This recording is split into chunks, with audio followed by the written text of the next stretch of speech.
Bonsoir à tous.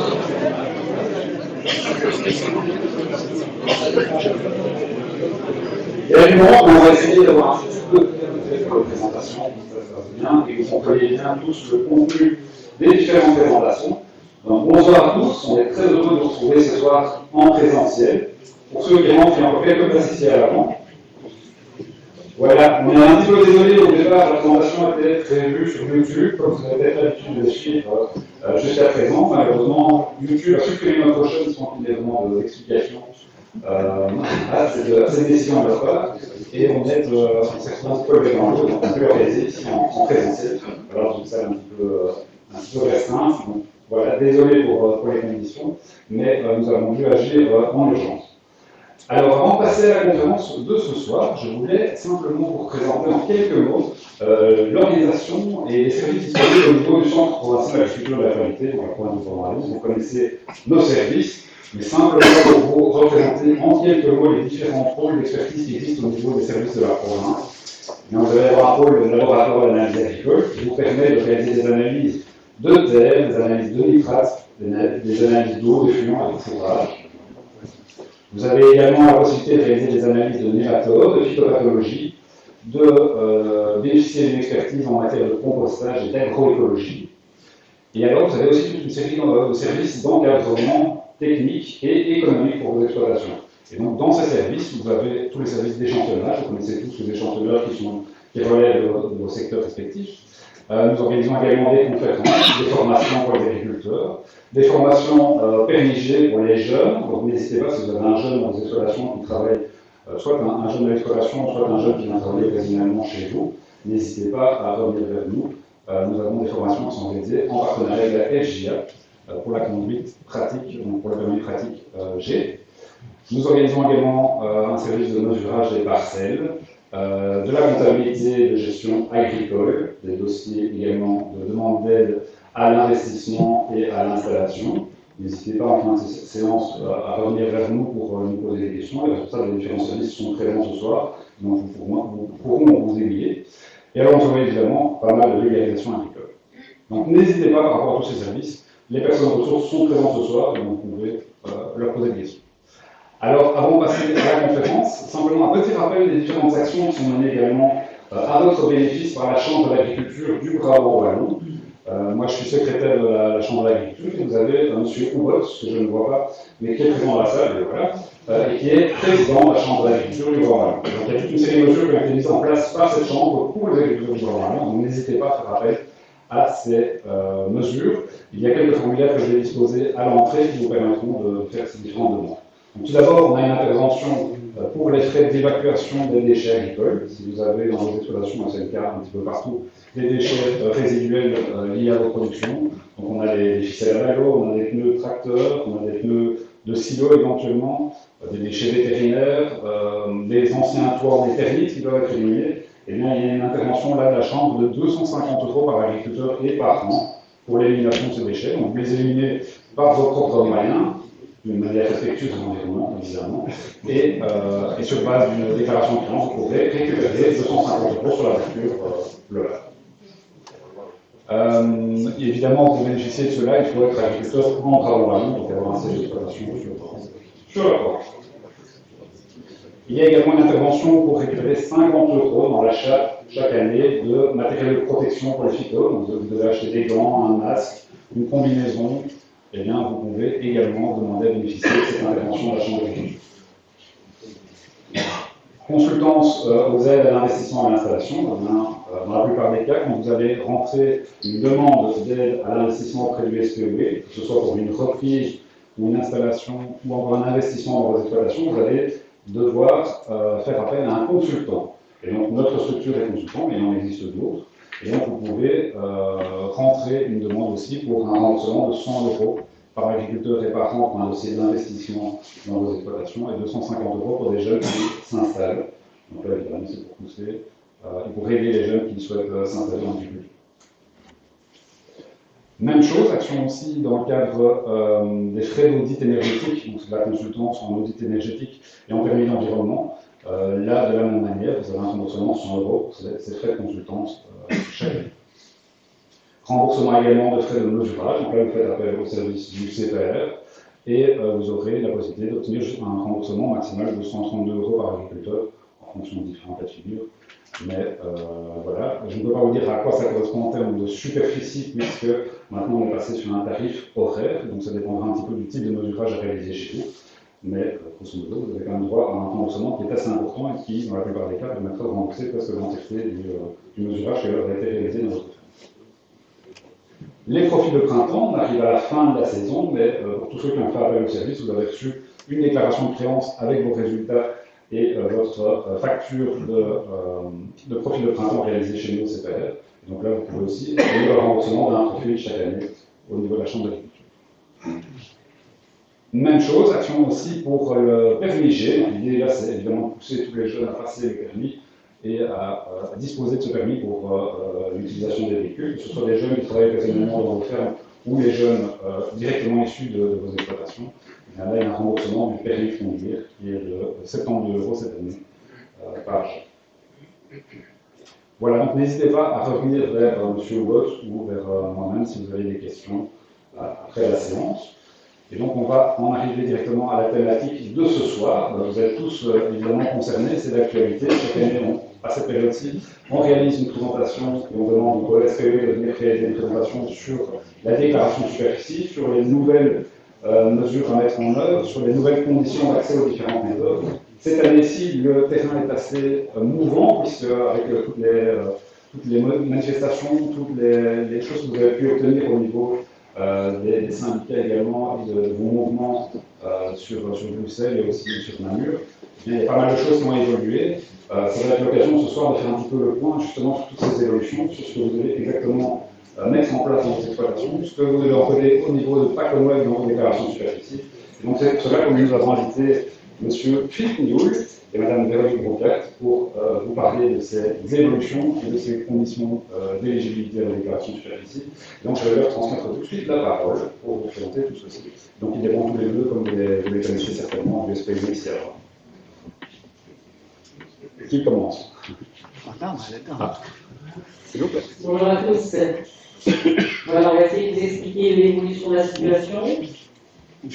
Et comme d'habitude, on attend que vous introduisiez votre déclaration de superficie de la meilleure façon possible et dans les délais.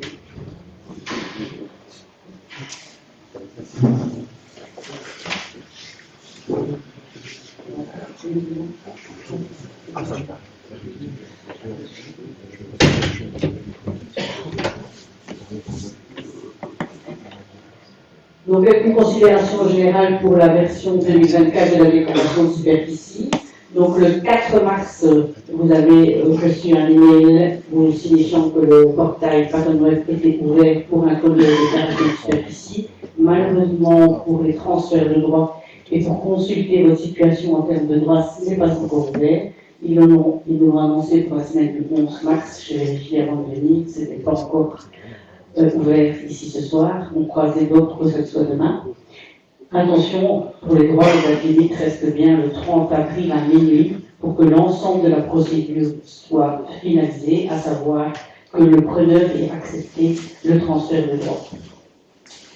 Vous allez recevoir d'ici quelques jours en version papier dans votre boîte aux lettres le formulaire sur base de ce que vous avez déclaré l'année passée et un petit récapitulatif des modifications de la PAC 2024, une dizaine de pages de nouveautés intéressantes à lire. Maintenant, pour le reste de l'information de la notice, elle est téléchargeable sur l'interface Pattern Web et vous avez sur notre portail les différentes fiches pour les différentes mesures. La date limite pour l'introduction de la DS, c'est le 30 avril. Le 25 mai, c'est la date ultime pour introduire une déclaration de superficie recevable, en sachant qu'à partir du 2 mai, chaque jour, vous allez faire 1% d'aide pour déclaration tardive. Le 31 mai, c'est la date limite pour introduire les modifications avec une augmentation de demande d'aide. Et ensuite, vous pourrez faire des modifications, notamment pour modifier la situation de vos cultures d'hiver ou pour diminuer une mesure, le plus d'augmentation possible. Le 30 septembre, c'est la limite pour les changements, pour les modifications, les couverture hivernage dans le cadre de la PCAE 8. Et le 15 décembre, la date limite pour introduire la demande de déclaration anticipée dans le cadre de l'éco-régime couverture longue du sol concernant les couvertures du 1er janvier 2025 au 15 février 2025. Je vous ai dit en même temps que les ces informations, à savoir que le document de 12 pages que vous allez recevoir et que vous pouvez trouver toutes les informations avec les changements de 2024 sur le portail de l'agriculture. Donc les petits changements sont en bleu dans les fiches récapitulant les différents régimes d'aide et la conditionnalité.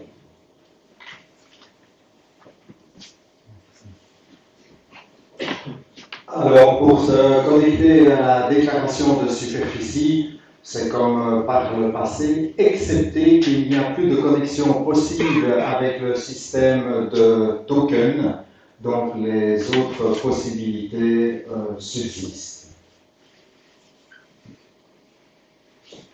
Alors, oui,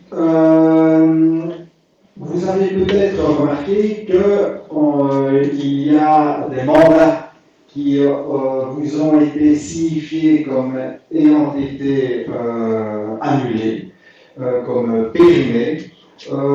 Et donc, il faut s'assurer, particulièrement si vous faites un peu en dernière minute, ou bien si vous vous rendez dans un bureau pour être aidé pour remplir votre déclaration de superficie, il faut vous assurer que vos mandats sont toujours valables.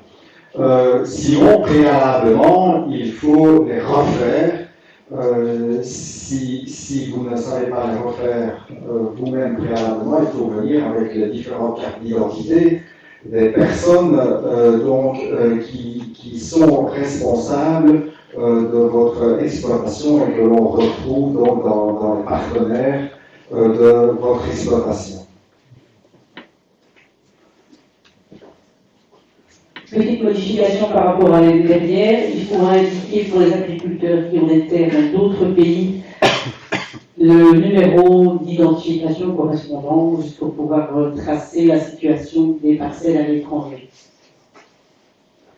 Au niveau de la demande pour les jeunes, pour demander l'accès à la réserve, on peut, sous cette PAC-ci, demander dans chaque programmation l'accès à la réserve. Donc un jeune peut bénéficier de l'accès à la réserve dans la PAC 2015, peut redemander un accès en PAC 2023.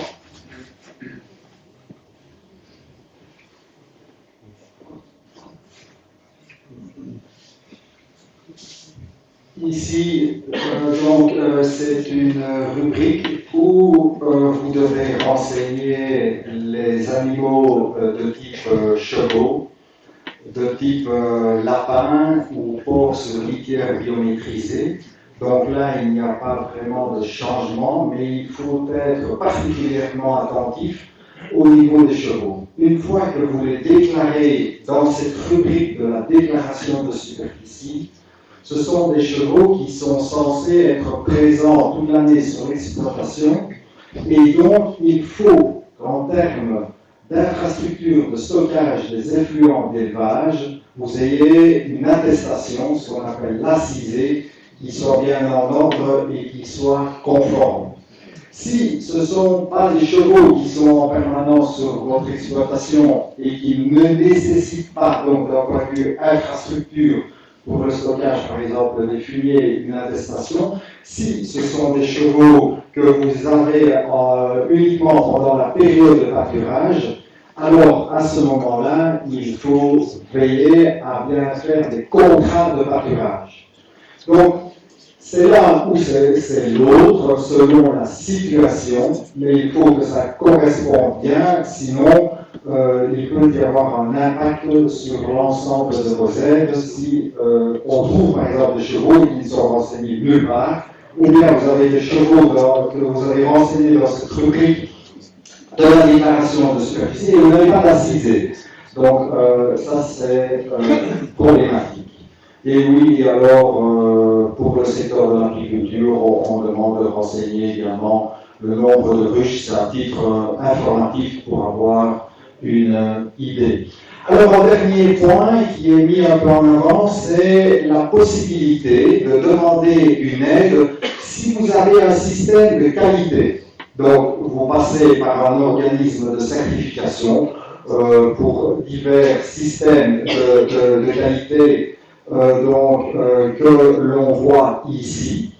Eh bien, pour obtenir une aide finalement forfaitaire, il suffit de cocher la case « Oui, je souhaite bénéficier là, de l'aide pour ma participation au système de qualité en question ».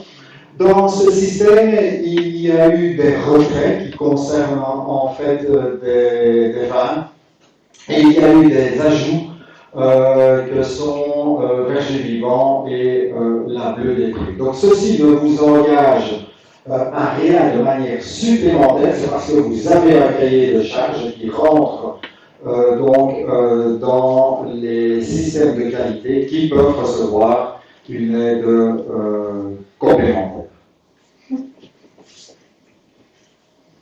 Et voici, on arrive à la rubrique 5, le cœur de la rubrique où on détaille l'information parcellaire. Donc vous avez vos différents volets. Le premier volet est bien déclaration de la parcelle, où vous mettez la superficie déclarée et dessinée, le code culture que vous avez l'habitude. Et au niveau des parcelles, on va avoir maintenant parcelle primable, oui ou non. Avant, vous aviez un code A, un code I. Ici, on a essayé d'être plus clair. Soit vous demandez à ce que la parcelle reçoive une prime, vous mettez oui. Soit vous estimez que cette parcelle n'est pas primable, et là, vous mettez non. Quelles sont les parcelles qui ne sont pas primables? Par exemple, les cultures inéligibles, comme les cultures hydroponiques, qui sont en code 19, ou alors des parcelles pour lesquelles vous n'avez pas de preuve de mise à disposition. Soit on a déjà repéré l'année passée que vous n'en aviez pas, et donc vous savez pour cette année-ci que vous aurez le même problème, donc vous ne demandez pas de prime pour ces hectares-là, mais ils seront bien pris en compte dans les différentes superficies, notamment les seuils pour l'éco-régime ou pour le lien au sol. Donc ici, vous devez mettre non si vous n'avez pas de preuve de mise à disposition pour une parcelle que vous cultiviez déjà l'année passée ou pour une nouvelle que vous cultivez cette année-ci et vous savez qu'on va vous poser la question et que vous n'aurez pas de document valable à nous fournir. Pour ces parcelles avec un nom, il n'y aura aucune aide du premier et du deuxième pilier. Elles seront prises en compte dans le cadre de l'éco-régime couverture longue, dans le cadre de la charge en détail et pour le taux de liaison au sol. Il faut respecter la conditionnalité sur ces parcelles comme pour les autres parcelles de votre exploitation. Attention, il ne faut pas déclarer des parcelles qui ne seraient pas admissibles parce qu'il n'y a pas d'activité agricole, parce que ce n'est pas une surface qui est considérée comme une surface agricole, ou parce que, et ça c'est nouveau, vous cultivez des sapins de Noël. Les sapins de Noël ne sont plus considérés comme admissibles. Au niveau du bas de ce volet déclaration de superficie, vous retrouvez les rubriques habituelles de l'année passée, elles couplées au protéagineux, oui, non, en fonction du code culture, bien sûr. L'aspect bio, demande de paiement bio ou sans demande de paiement bio, mais parcelle bien certifiée en bio, des demandes de Natura 2000, des demandes, une information pour les enquêtes s'il y a plus de 5% de dégâts de sanglier.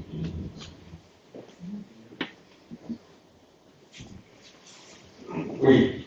Encore un petit point un peu général par rapport à la déclaration de superficie avant de rentrer dans du détail concernant un peu les points nouveaux de la conditionnalité. Donc, c'est le dernier point, la soumission de la déclaration de superficie. Donc, la soumission veut dire que vous nous l'envoyez, que vous avez terminé votre déclaration de superficie et que quelque part, vous la signez et vous la mettez à notre disposition en tant que votre demande. Sinon, vous pouvez l'enregistrer, mais si vous faites seulement que l'enregistrer, elle n'est pas soumise, donc elle est chez nous, mais vous n'avez pas fait votre demande, donc c'est bien une soumission au final qu'il faut pouvoir faire. Alors, il y a un petit point qui n'est pas peut-être très important, mais il faut savoir que l'on va de plus en plus communiquer, non pas par courrier, mais par email, par courriel, Et dès lors, n'oubliez pas de nous transmettre une adresse email que vous relevez, qui n'est pas une boîte saturée ou une boîte que vous ne relevez pas. Et alors, ici, vous pouvez également marquer votre accord suite au règlement de la protection de la vie privée. Maintenant, il faut votre accord. Vous pouvez donner votre accord pour que cette adresse email soit aussi utilisée pour de la vulgarisation, pour vous informer par exemple de séances d'information ou encore pour d'autres objectifs, comme par exemple vous envoyer des entrées gratuites pour la foire de l'Israël. Donc c'est ici que vous pouvez cocher oui ou non, sachant que le non va vous faire sortir de toute une série de canaux d'information.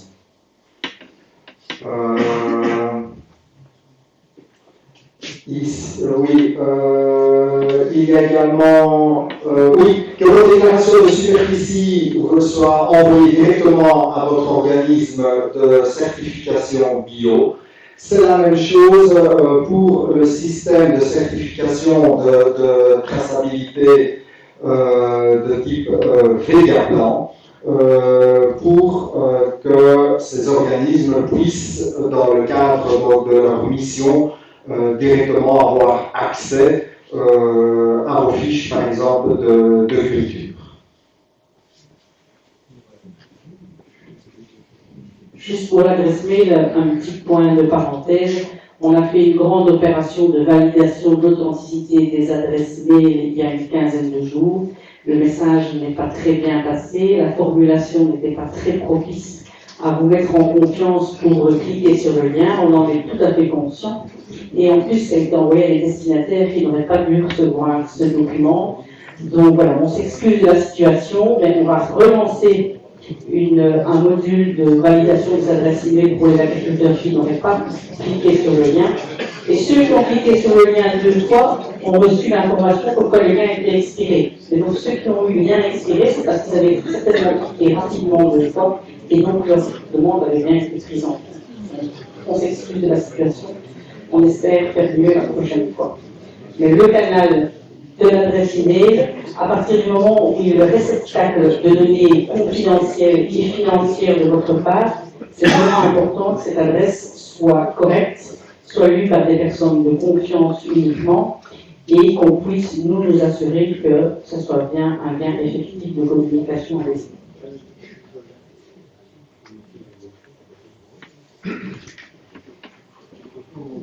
Donc maintenant, on va tout aborder. Ça, c'est pour vous dire au final qu'on va aborder que certains points. On ne va pas aborder l'ensemble. On va commencer par des points de la conditionnalité, particulièrement ceux pour lesquels vous aviez été réactifs et où des changements sont survenus au niveau de la problématique de l'érosion, au niveau de la couverture des sols, au niveau rotation et au niveau de la PCE 8, donc des 4% jachère. Tous les autres points, évidemment, existent toujours également, mais il n'y a pas peu de modifications. C'est obligatoire. Oui, l'ensemble des mesures de la conditionnalité sont obligatoires. Il y en a que l'on appelle BCAE, donc pour les bonnes conditions agricoles et environnementales. Ce sont des points qui, en règle générale, sont surajoutés à ce que vous devez déjà respecter, mais pas tous. Il y en a qui existent déjà dans la réglementation régionale et fédérale et que vous devez respecter, même si vous ne demandez pas les aides. Donc le fait de dire, moi je ne demande pas d'aide, je suis débarrassé de la conditionnalité et particulièrement des DCAE, c'est vrai pour certains points, ça n'est pas vrai pour tous les points. Ensuite, en ce qui concerne les ERMG, donc là les exigences réglementaires et de gestion, celles-là sont de toute façon reprises dans une réglementation au niveau régional ou au niveau fédéral. Donc là, elles sont ajoutées dans la conditionnalité des aides, mais vous devez de toute façon les respecter. La PCA 5, donc c'est celle qui concerne l'érosion. Vous avez vu arriver l'année passée une nouvelle cartographie avec les risques érosifs et vous avez pu découvrir au niveau de vos parcelles quel était le risque estimé en fonction des caractéristiques de votre parcelle, de type pente, de type structure, de type pluviosité, et en fonction de ce que vous souhaitiez cultiver, mais vous vous retrouviez avec pas de contraintes ou des contraintes qui pourraient être très sévères. Alors, ceci a été mis temporairement de côté. Donc, ce n'est pas une annulation pure et simple et définitive, c'est en fait une analyse plus approfondie des différents cas qui ont été relevés sur le terrain avec révision de la cartographie qui va revenir en 2026.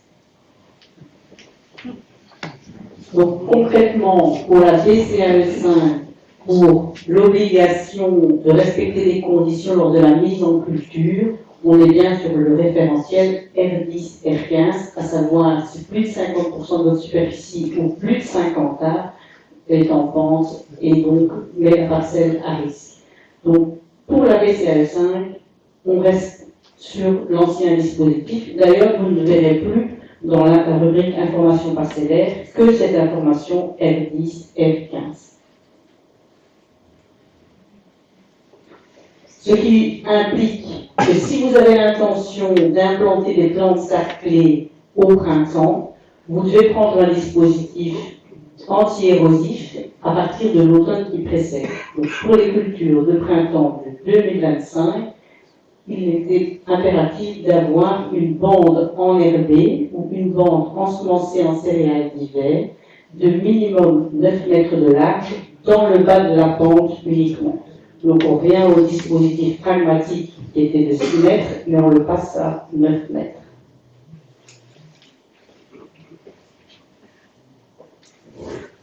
Oui, donc on revient, comme on vient de le dire, au système antérieur d'avant 2023, avec comme gros changement que la bande de 6 mètres de large est portée à 9 mètres minimum.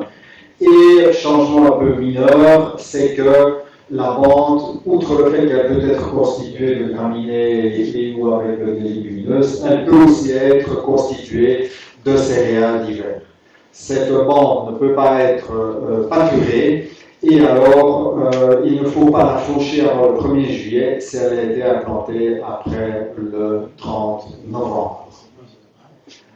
Il y a, comme par le passé, une exemption, c'est si tout simplement en contrebas de la parcelle, là où vous auriez dû mettre votre bande anti-érosive, il y a des éléments similaires qui font office de bande anti-érosive, donc à savoir une parcelle qui est enherbée, que ce soit une prairie permanente ou une jachère pour autant qu'elle a été implantée l'année antérieure et au plus tard le 30 novembre, ou que ce soit encore un bois, un boisement. Pour autant évidemment que ces différents éléments soient bien présents au moment où vous implantez votre culture sarclée, pour autant, évidemment, que vous soyez assuré qu'ils ne vont pas disparaître alors que votre culture sarclée a toujours été est toujours sur pied, n'a pas encore été récoltée. D'où, en contrebas, si vous avez une céréale, eh bien, ça ne va pas pouvoir compter parce que vous n'êtes pas maître nécessairement de cette céréale-là, si c'est une céréale de votre voisin. Et lui, il va peut-être la déchaumer une fois qu'elle a été récoltée, donc vous n'aurez plus une bande anti-érosive. Donc, les exemptions, c'est pour ce qui est enherbé et pour des bois, que ça paye pour autant qu'il fasse au moins 9 mètres de large et qu'il soit directement adjacent. S'il y a un fossé, s'il y a un chemin, un sentier ou un talus ou que sais-je, s'il est en MP, ça va aller. Mais c'est pour freiner l'eau, ce n'est pas pour qu'elle emprunte un élément et pour filer à toute vitesse plus loin.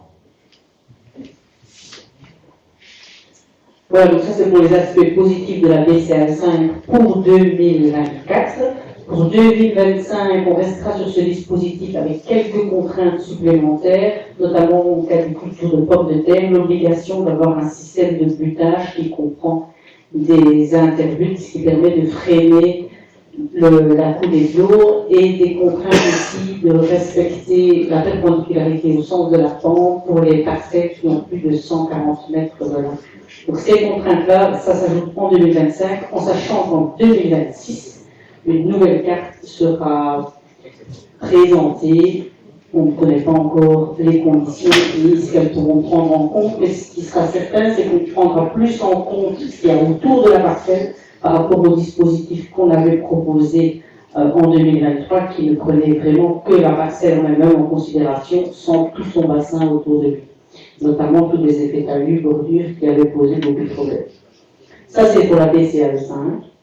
Pour la BCAE 6, on garde aussi le vocabulaire R10, R15 pour considérer que les parcelles sont à risque érosif. Si vous vous souvenez bien, les parcelles à risque érosif devaient rester couvertes jusqu'au 31 décembre, tandis que celles qui n'étaient pas sensibles à l'érosion devaient rester couvertes jusqu'au 15 novembre. Donc, on reste avec l'obligation, mais pour le vocabulaire R10, R15, les parcelles normales, 80% de la superficie totale de l'exploitation destinée aux cultures de printemps doit être couverte d'une façon ou d'une autre du 15 septembre au 15 novembre, avec maximum 15 jours de nu, tandis que pour les parcelles à risque érosif élevé, du 15 septembre au 31 décembre, avec aussi cette possibilité d'avoir 15 jours de nu, après la récolte notamment. Ça concerne uniquement les parcelles qui seront gardées en culture de printemps, et ça, quelle que soit la date de récolte de la culture principale. Une petite dérogation pour les petits maraîchers bio, où c'est très compliqué de gérer des couvertures puisqu'on a des dates de récolte qui sont variables. Et donc là, on demande les 50% de couverture, mais qui peuvent être composés d'interculture ou d'autres éléments tels que paillage ou d'autres possibilités de couverture. Comment ça doit être couvert? On est sur une couverture qui doit être composée de résidus de culture, à partir du moment où on a bien 75% de recouverture, une repousse des céréales ou des oléagineux, pareil, avec une couverture de 75% au 1er novembre. On peut bien sûr implanter une interculture ou une culture secondaire avant le 1er novembre, parce qu'après le 1er novembre, si la récolte a eu lieu, on a les 15 jours de battance. Attention, on prévoit la possibilité de déroger à cette règle en cas de conditions météo compliquées, mais ce serait sur autorisation du ministre et sur base d'un rapport scientifique. Oui, donc prenons le deuxième volet de cette BCAE 6 qui concerne donc la couverture des sols érosifs. On a vu que sur les parcelles R10 ou R15, il fallait mettre une bande anti-érosion en bas de parcelle en cas de culture sarclée. Et bien ici, le pendant dans la BCAE 6, c'est quand ce n'est pas une culture sarclée, et hors celui d'une culture d'hiver, donc dans ce cas-là, il n'y a pas cette obligation. Quelle obligation? De mettre un couvert végétal et que celui-ci, comme on vient de le dire, doit être en place du 15 septembre au 31 décembre sur seulement donc ces parcelles en R10 et en R15, mais là c'est sur l'ensemble de ces parcelles-là.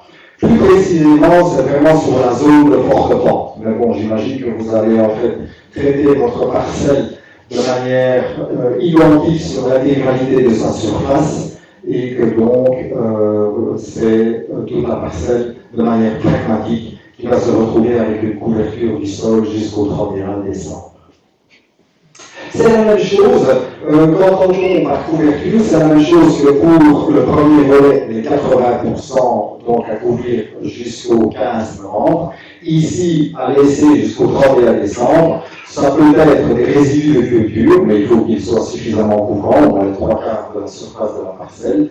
Ça peut être également des repousses de céréales ou d'oléagineux, par exemple du colza. Là aussi, ça doit pouvoir couvrir au minimum les 3/4 de la surface de la parcelle au 1er novembre, mais ça peut être bien sûr vos intercultures, les cultures secondaires, qui vont être implantées avant le 15 décembre. Là, bon, c'est un point pour lequel il faudra peut-être apporter quand même des modifications, parce que c'est une sale date.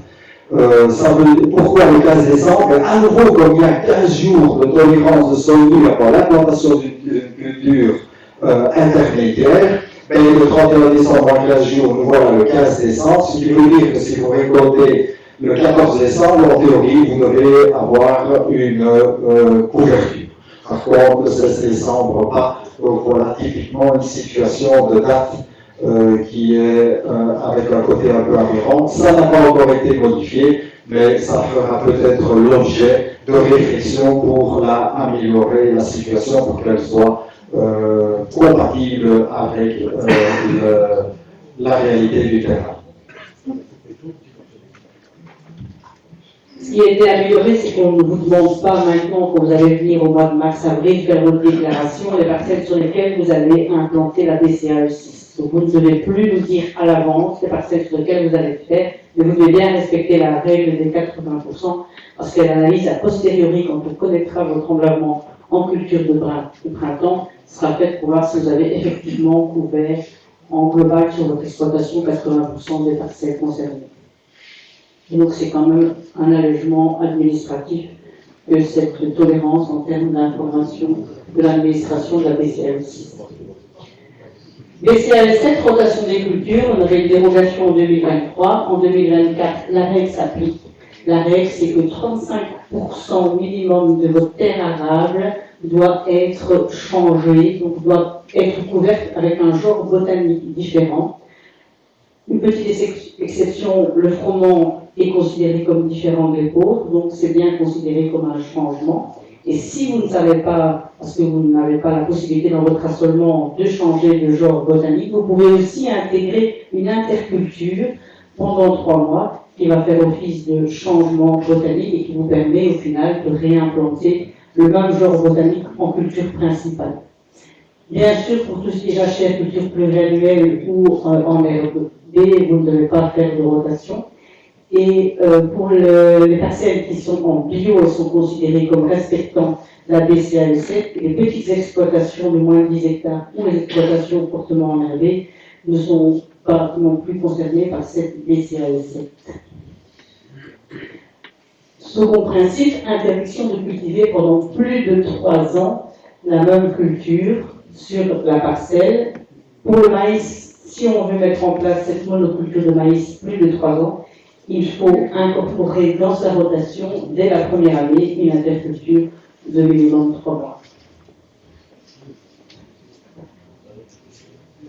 Alors, toujours concernant cette conditionnalité, cette rotation, vous pouvez trouver en fait dans la notice de la déclaration de superficie, dans les annexes où vous avez tous les codes, vous pouvez voir en regard de chaque culture le groupe de diversification. Donc il y a des couleurs différentes et donc de cette façon-là, savoir si vous pouvez respecter cette conditionnalité. Je pense qu'en règle générale, dans nos régions, ça ne pose pas de problème.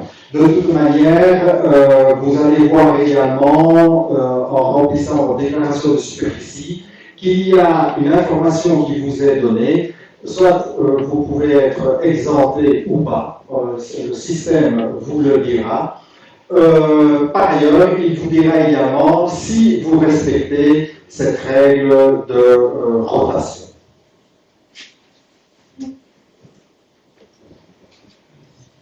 Et voici que nous arrivons à la BCAE8, l'obligation de maintien d'éléments et de zones non productives sur votre exploitation. Donc, dans la précédente PAC, c'était dans le verdissement, vous avez l'obligation de maintien des éléments topographiques, d'interdiction de taille du 1er avril au 31 juillet, et à ce moment-là, vous avez l'obligation d'avoir des SIE, surface d'intérêt écologique. Ça a été mué dans la nouvelle PAC en PCAE 8 avec une obligation de 4% d'éléments non productifs, qui en 2023 ont facilement été atteints, puisque dans le cadre de la guerre en Ukraine, on a eu une dérogation où on pouvait cultiver des céréales et les considérer comme une jachère Ukraine au niveau administratif. Donc en 2023, cette obligation a été facilement répondue. Pour 2024,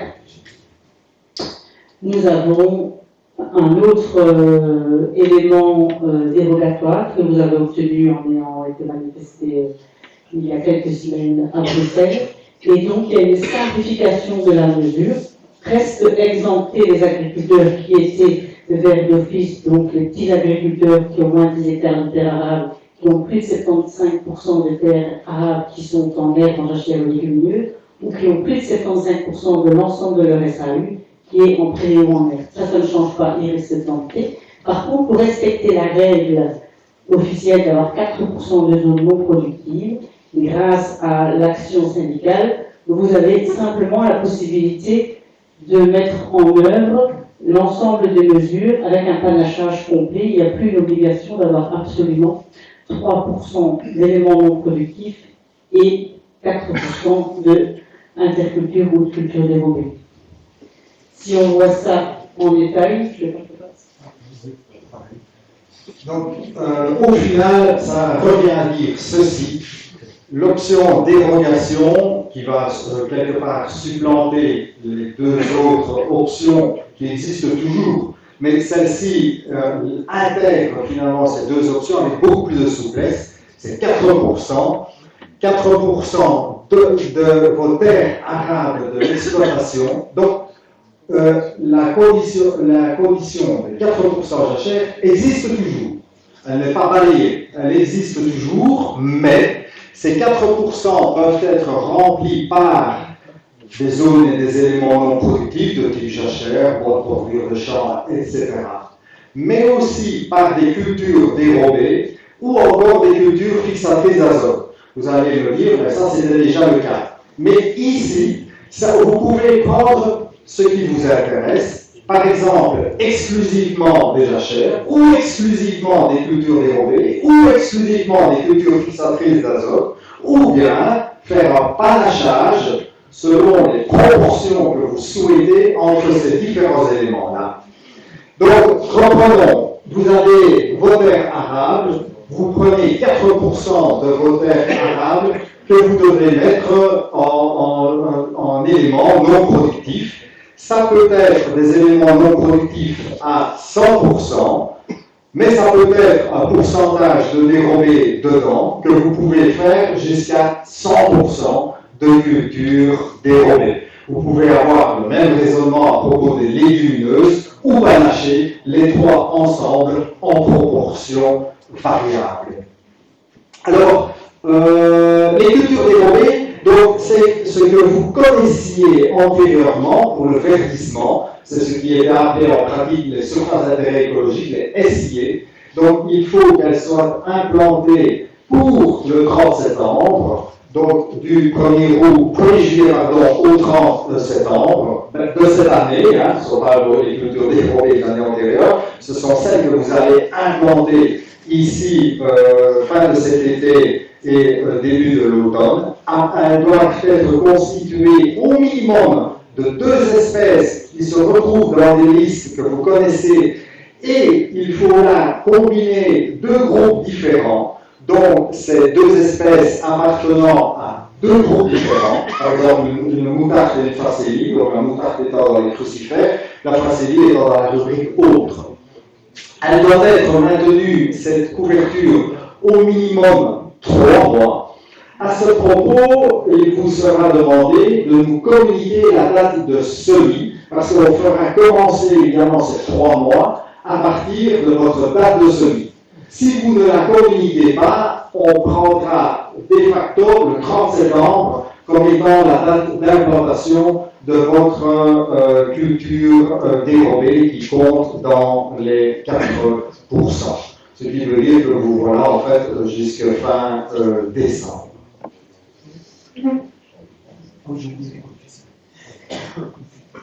Avec un coefficient de 1, ça c'est la bonne nouvelle. Et pour les légumineuses, pareil, attention, pas d'engrais minéraux, pas de phyto.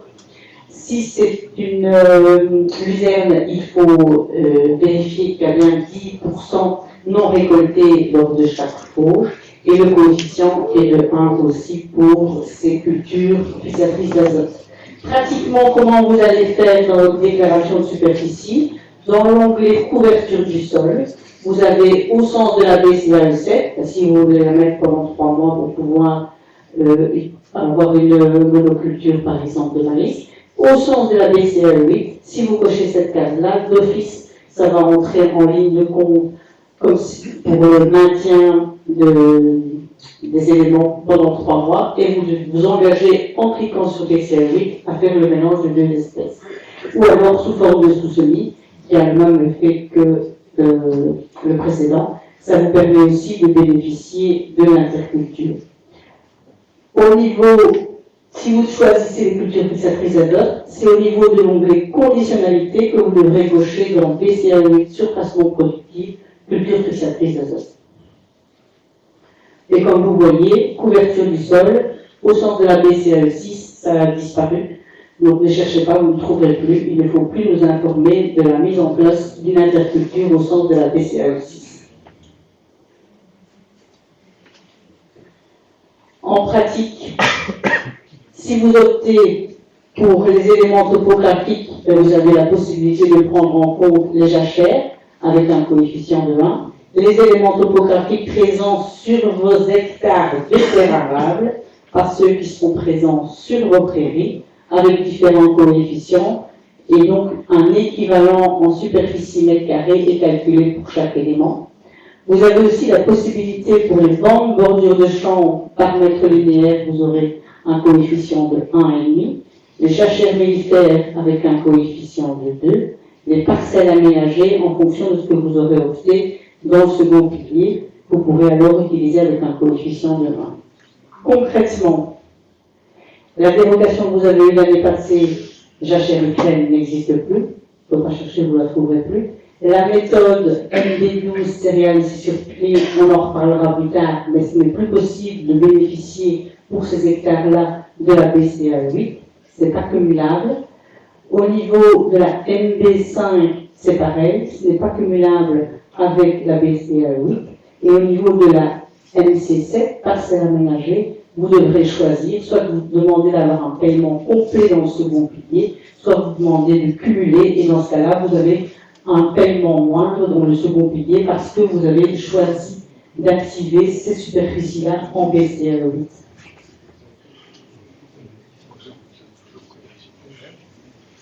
Commençons par la mesure. Oui. Dans le tableau, les cultures développées avaient toujours un coefficient 0,3. Ah, c'est possible. Ah oui, oui, oui. C'est 1. Le coefficient est de 1, et normalement, pour les cultures fixatrices d'azote, également. Merci. Donc, on vient de voir que les mesures environnementales et climatiques sur terre arable, qui l'année passée pouvaient à la fois être payées dans leur intégralité si on respectait le cahier des charges et à la fois comptées dans les 4% type jachère, ce n'est plus le cas. Commençons par celle concernant les céréales laissées sur pied, que l'on appelait la mesure de base MB12. Alors là, la situation de la mesure agro-environnementale et climatique est figée. Donc, on a obtenu en fait tout de suite la saturation dans le système parce que ça a connu trop de succès. Et donc, la MP12 reste toujours, mais elle reste exclusivement pour ceux qui se sont engagés. Et ceux qui se sont engagés ne savent pas l'étendre, ils ne peuvent pas remettre des surfaces supplémentaires, donc s'engager pour plus. Et la souplesse que l'on avait d'une année à l'autre, comme ça pourrait être ces terres rotationnelles, la souplesse que l'on avait de 20% à la hausse ou à la baisse n'existe plus qu'à la baisse. Mais donc, cette mesure existe toujours. Ceux qui sont engagés peuvent la maintenir. S'ils font ce choix de la maintenir, ils peuvent bénéficier de l'aide restée inchangée de 2 400 € par hectare et par an. Néanmoins, le cahier de charge a été un peu alourdi. Donc, il y a quelques points supplémentaires, on reviendra dessus, qu'il faut pouvoir respecter. Et, pas modification pas des moindres, vous ne savez plus si vous la laissez comme mesure environnementale et climatique, donc si vous poursuivez l'engagement, vous ne savez plus la mettre dans la BCAE. Je dois être un peu vite. Comment? Ah, pardon. Ah, c'était le détail. Oui, donc ça c'est ce que j'ai dit. Il n'y a pas de nouveaux engagements possibles, il n'y a plus de flexibilité à la hausse.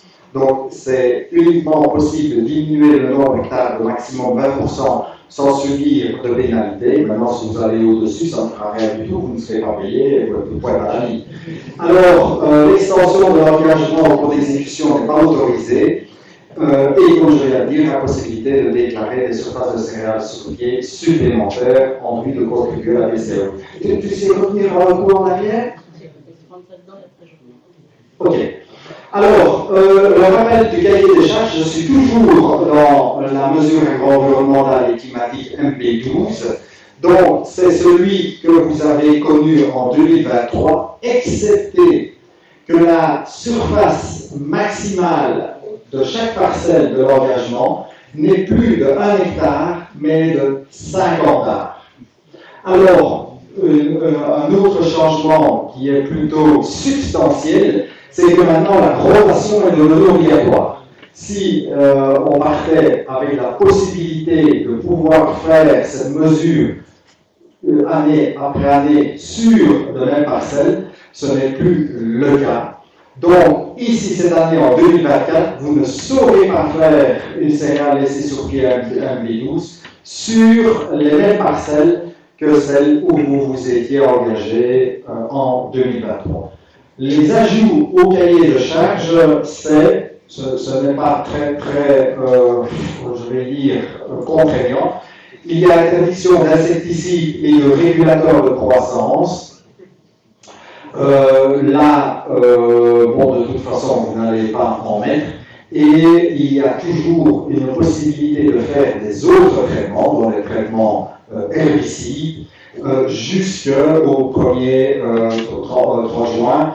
C'est à partir du 1er juillet, vous ne savez plus effectuer aucun traitement. Le deuxième point qui a été ajouté au cahier de charge, c'est qu'il faut pouvoir, pour favoriser certains types d'oiseaux, dont les alouettes, il faut prévoir en fait des zones nues et donc pouvoir relever de temps en temps le semoir pour avoir 5% de la surface de la parcelle qui ne sont pas ensemencées, mais donc des zones nues, grosso modo, de 15 à 25 mètres carrés. Soit c'est ça, soit c'est mettre 2 perchoirs par parcelle pour les arbres.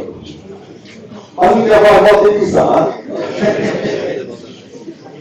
Donc, vu ce changement de cahier des charges, en 2024 et uniquement en 2024, vous pouvez décider de sortir de la mesure sans pénalité.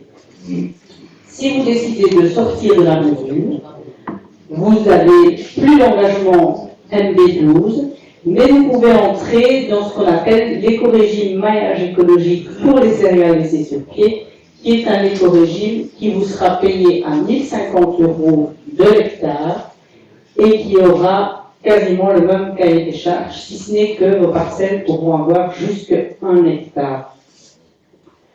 C'est un choix de votre part. Et si vous n'avez pas d'engagement en 2024, vous pouvez opter pour cet éco-régime naturellement. Et dans ce cas-là, quand vous prenez l'éco-régime, vous pouvez comptabiliser ces superficies en BCAE 8 avec un coefficient de 1,5. Donc pratiquement, vous verrez à la rubrique 7C, soit vous confirmez votre engagement en respectant le nouveau cahier des charges, soit vous stoppez cet engagement en 2024. Alors, c'est l'engagement, admettons que vous n'êtes pas engagé dans une MB12, vous vous engagez dans l'éco-régime céréales laissées sur pied, ou bien vous étiez engagé en MB12, vous vous désengagez pour toute votre MB12 et vous pouvez rentrer dans l'éco-régime céréales laissées sur pied. Sachant que ce petit jeu, donc, vous ne savez le faire que selon la décision de cette année. Comme on vient de le dire, sortir de votre MB12 n'est possible que cette année. Après, si vous ne prenez pas de décision, que vous restez dans la MB12 plus exactement, vous êtes parti jusqu'à la fin de votre engagement, donc jusqu'à au terme des 5 années. Alors, dans le régime, fort heureusement, c'est pratiquement le même cahier de charge que dans la mesure MB12 à 2400 € à l'État. Dans l'éco-régime, il y a néanmoins deux petites subtilités. On vient de dire que dans la MB12, la parcelle ne pouvait pas faire 50 arts, plus de 50 arts, c'était 50 arts maximum. Ici, c'est dans l'éco-régime 1 hectare maximum. Alors, la superficie maximale d'engagement, si elle était de 10 hectares dans la MB12, elle est ici dans l'éco-régime de 5 hectares.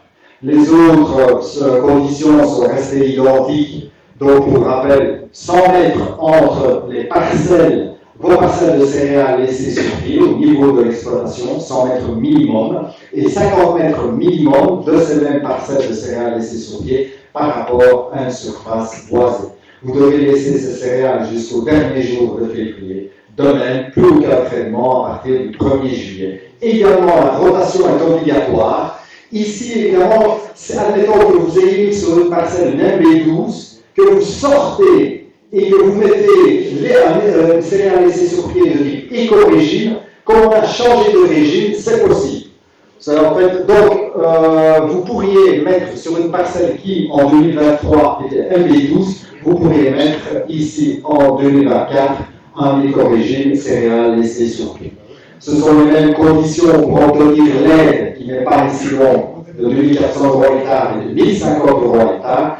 Ce sont les mêmes conditions en termes de traitement insecticide et régulateur de croissance, pas de traitement de ce type dès l'implantation, et de même ces fameuses mesures pour favoriser les oiseaux, que ce soit soit les surfaces nues, soit les perchoirs. Pratiquement dans la déclaration de superficie, c'est dans l'onglet éléments du paysage que vous devrez aller pour opter pour l'éco-régime céréales sur pied. Donc dans cet onglet-là, il y a une case à cocher céréales laissées sur pied qui vous permet d'opter pour cette mesure. Donc vous allez avoir un code de céréales qui sera compatible avec céréales laissées sur pied et vous aurez activé votre éco-régime pour cette parcelle-là. Il est interdit d'avoir à la fois des éco-régimes céréales laissées sur pied et la MB12 sur la même exploitation. Donc ça, vous devez choisir l'un ou l'autre dispositif. Vous ne pouvez pas utiliser et activer les deux en même temps. Au niveau dans les éco-régimes, vous devrez opter pour la petite case maillage écologique pour activer complètement cet éco-régime sur la parcelle.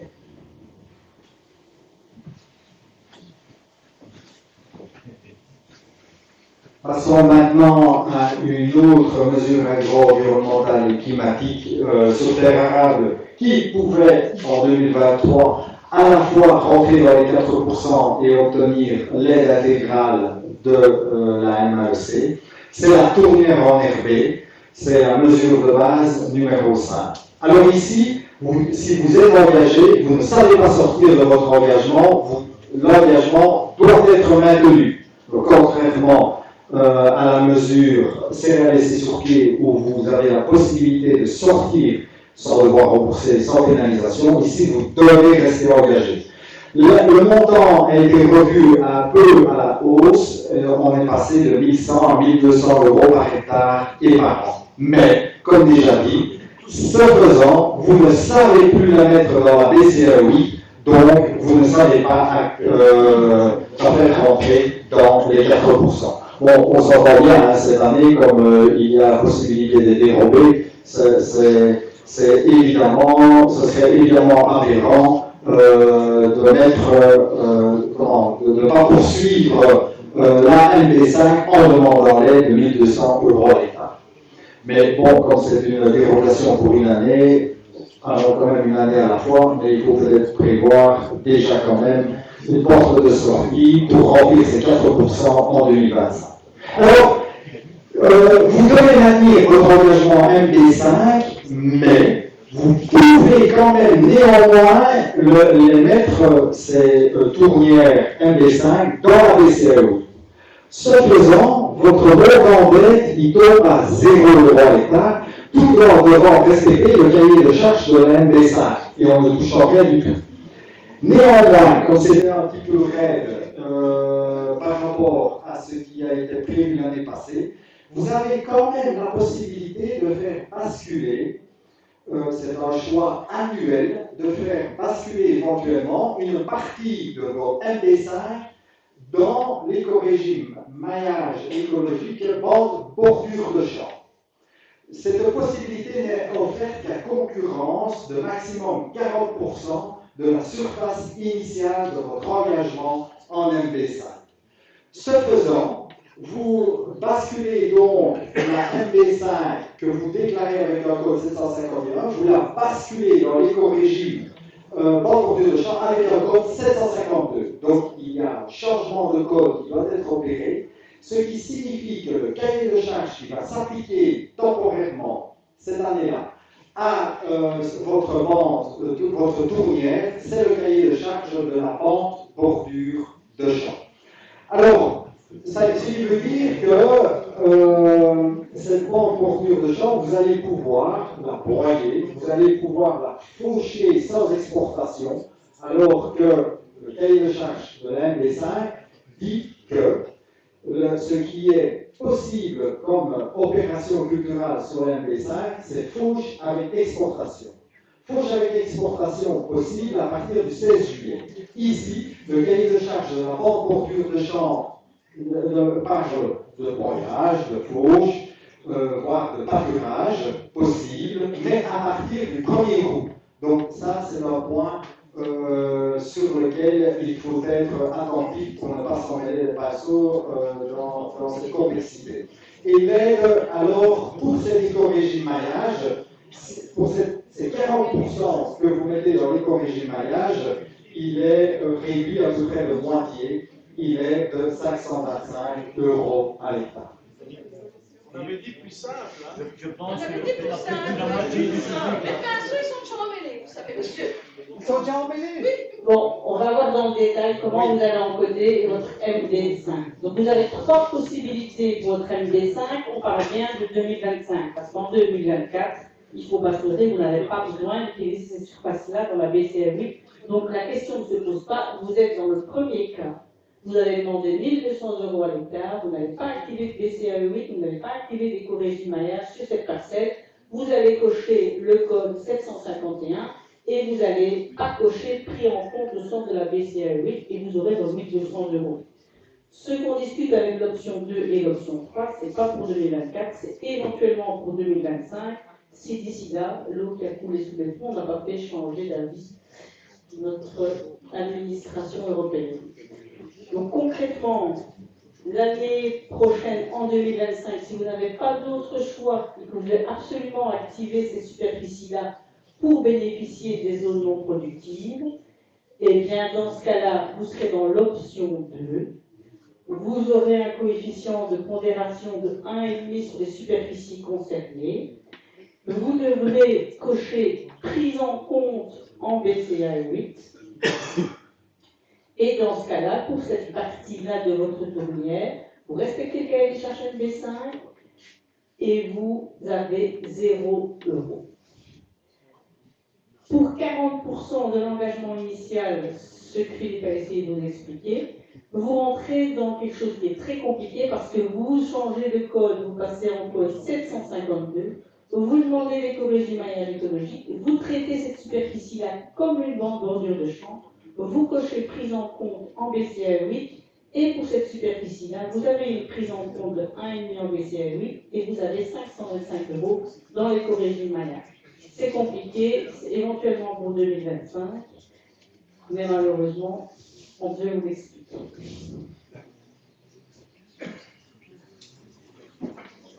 Prenons maintenant la dernière MAEC sur terre arable qui est la MC7, pour la mesure ciblée 7, parcelle aménagée. Ici, au final, c'est plus simple.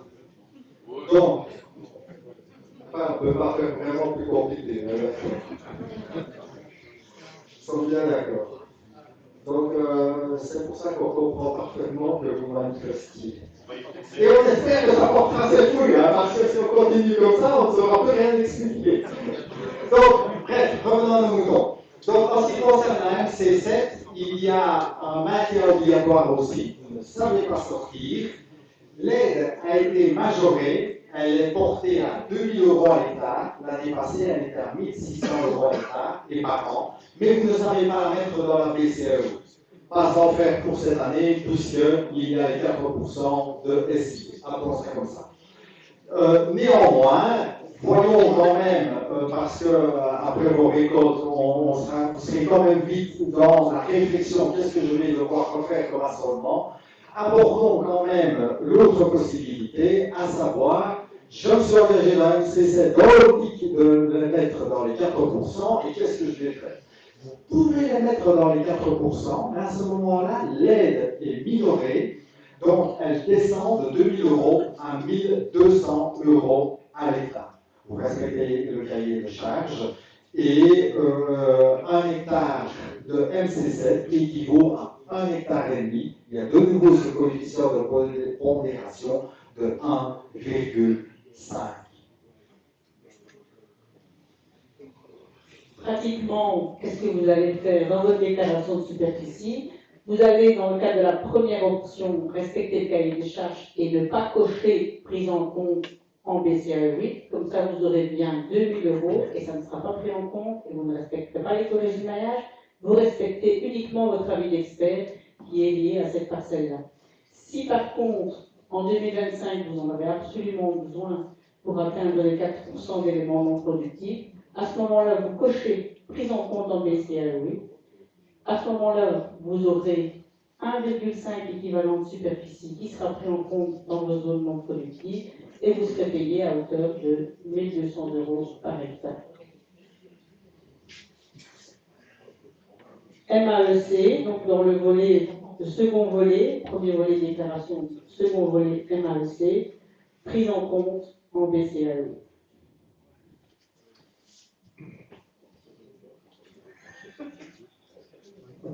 Je pense qu'on peut passer, oui. Alors, ici, c'est peut-être un petit peu petit. C'est pour dire qu'au niveau donc, des mesures dont on vient de parler, la tournière MB5, la parcelle aménagée MC7 ou les céréales laissées sur pied MB12, il y a des possibilités ou non de les faire rentrer dans la BCE 8 et dans les éco-régimes. Alors, prenons par exemple ici la MB5, qui n'est pas prise en BCE 8, donc elle compte dans la BCE 8 pour 0, et vous pouvez obtenir l'aide MAEC intégralement de 1 200 € à l'hectare. Par contre, vous pouvez également la mettre dans la BCE 8 et à concurrence de maximum 40% dans l'éco-régime maillage écologique. À ce moment-là, vous la mettez dans la BCE 8 avec un coefficient de 1,5, donc 1 hectare équivaut à 1,5 hectare. Dans l'éco-régime, il y a également un coefficient qui va majorer l'aide, qui est de base pour l'éco-régime maillage, qui est de 350 €. Donc, vous obtenez 525 € à l'hectare, une fois mis ce montant de base. Ça, ce sont des bonus dont on ne va pas vraiment parler ici, c'est pour les zones Natura 2000 ou à grand intérêt biologique. Et l'aide MAEC, évidemment, est de 0, puisque vous avez shifté sur l'éco-régime bande bordure de champs. Pour le surplus, si vous aviez besoin éventuellement de mettre plus de 40% de votre engagement initial en PCE8 pour répondre, mais donc en 2025, si rien n'a changé entre-temps, pour répondre aux 4% de jachère, vous avez le même coefficient de 1,5, donc 1 hectare équivaut à 1,5 hectare, mais vous n'obtenez là aucune aide tout en devant respecter le cahier de charges de la ND5. En ce qui concerne la rubrique suivante, la parcelle de céréales laissées sur pied, soit vous ne rentrez pas dans la BCE 8, vous restez exclusivement dans la mesure environnementale et climatique pour 2000 € à l'hectare, soit vous en avez besoin, vous la faites rentrer dans la BCE 8 avec ce même coefficient de 1,5, 1 hectare équivaut à 1,5 hectare, mais vous avez une aide au travers de la MAEC qui est 2200 € à l'hectare, 800 € de moins par rapport au maximum obtenu avec la mesure. Enfin, dans la MB12, les céréales laissées sur pied, si vous continuez votre engagement, à ce moment-là, donc pour rappel, pas de nouveaux engagements, pas d'extension d'engagement, à ce moment-là, vous continuez à obtenir l'aide de 2400 € à l'hectare. Par contre, si vous vous engagez pour la première fois dans ce genre de mesure céréales laissées sur pied et que vous n'étiez pas engagé en MB12, vous pouvez vous faire de la céréale laissée sur pied pour la faire rentrer dans les 4% avec le même coefficient de 1,5, 1 hectare, 1 hectare et demi. Un coefficient maintenant ici pour l'aide de 3 fois le montant de base de 350 € et nous voilà aux 1050 € dont on vous a parlé antérieurement et bien sûr au travers de la MAEC 0 €. Alors ceci va concerner aussi évidemment 2025, mais c'est pour ça que l'on en parlait aussi, le choix, si vous êtes engagé, je reste ou je sors, c'est exclusivement en 2024. Et si vous restez dans votre engagement, vous savez que vous ne pourrez pas faire de la céréale laissée sur pied pour mettre dans vos 4% l'année prochaine. Et les budgets sont établis, parce que l'année passée, ils avaient été établis, puis ils ont été, les plafonds... Oui, c'était 450 € à l'hectare et ici, ils ont été diminués à 350 € à l'hectare. L'hectare environnemental de l'éco-régime maillage est descendu de 450 € à 350 €. Le genre de tableau que vous allez avoir dans votre déclaration de superficie, à la rubrique 6C, où vous allez avoir le détail des éléments qui sont pris en compte dans l'une ou l'autre mesure, notamment ici l'éco-régime maillage, et ici dans les surfaces et éléments non productifs. Alors, une autre option pour couvrir vos 4% d'éléments non productifs, c'est la mise en place de jachères. Vous avez la possibilité de mettre en place des jachères herbacées, code 811, jachères non herbacées, qui peuvent être des jachères faunes, insolubles, code 812, ou les jachères mellifères avec le code 813. Jachères mellifères, vous avez le choix entre l'implantation de printemps ou l'implantation d'automne. Il faut respecter le cahier des charges spécifique si on veut que ce soit pris en compte. D'office, si on met ces codes-là, ça sera considéré comme une demande au sens de la BCA 8 et on s'engage dans ces jachères mellifères, par exemple, à respecter l'ensemble du cahier des charges pour que ce soit OK au sens de la BCA 8. Si on ne veut pas faire rentrer sa jachère en BCA 8 pour une raison ou pour une autre, parce que ce n'est pas vraiment une jachère au sens de cette mesure surface non productive, il faut utiliser le code 873, parcelle retirée de la production. Donc d'office, vous choisissez un de ces codes jachères, vous vous engagez à respecter le cahier des charges des jachères au sens de la BCA 8. Si ce n'est pas le cas, vous devez bien mettre le code 873. Interdiction de fertilisation à un moment de produits phytosanitaires. Attention que les parcelles pour pouvoir être prises en compte au sens de ces jachères ne peuvent pas avoir été une prairie permanente durant une des 5 années précédentes. C'est le nouveau constat que vous avez vu apparaître l'année dernière, où il y a tout un tas de mesures qui ne sont pas autorisées sur des parcelles qui ont été retournées, des anciennes prairies permanentes qui ont été retournées il y a moins de 5 ans pour être des cultures arables. À propos des jachères, voilà un petit tableau synthétique qui reprend au niveau de la première ligne les jachères herbacées, code 811, deuxième ligne 812 non herbacées, et les deux dernières lignes, ce sont les codes 813, la mellifère, soit d'implantation de printemps, soit d'implantation d'automne. Le semis n'est pas nécessairement obligatoire pour les jachères herbacées. Ça peut être déjà une couverture herbacée préexistante. Ça pourrait être, par exemple, une prairie temporaire qui n'atteint plus ses objectifs de production. Et vous dites, je laisse le couvert en place, il est devenu non productif, je le déclare en jachère 811, et évidemment, je respecte le fait que c'est non productif, plus des dates. Donc, il faut que les jachères soient présentes au 15 février. Ce pourquoi il est quand même intéressant, même si vous n'en avez pas besoin cette année, de savoir quel est le cahier de charge, puisque si vous voulez en importer, il faudra les semer pour 2025, cet automne. Donc, elles doivent être présentes du 15 au 15 février et elles doivent être présentes pour 6 mois, qu'elles soient herbacées ou non herbacées.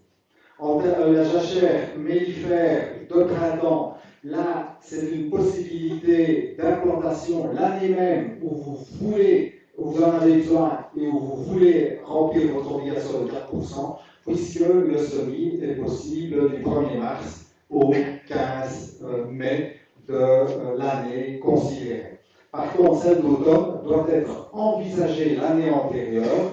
Donc, pour 2025, vous devriez effectuer un semis entre le 1er août et le 30 septembre de cette année 2024. Le maintien est le minimum également 6 mois pour la jachère mellifère de printemps, à partir de la date de semis, et pour la jachère mellifère d'automne que vous sèmeriez ici cet automne, elle devrait rester pour le moins jusqu'au 15 septembre de l'année de 2025. Maintenant, il est possible de faire en sorte, avec la jachère d'automne, qu'elle soit valable 2 ans. Donc, vous pourriez également la laisser pour 2026, pour rentrer dans les 4%. Et si vous voulez encore mettre à cet emplacement-là une jachère mellifère d'automne, vous pouvez le faire en retravaillant votre sol et en ressemant dès le 30 juillet votre jachère mellifère pour recommencer un nouveau cycle de 2 ans.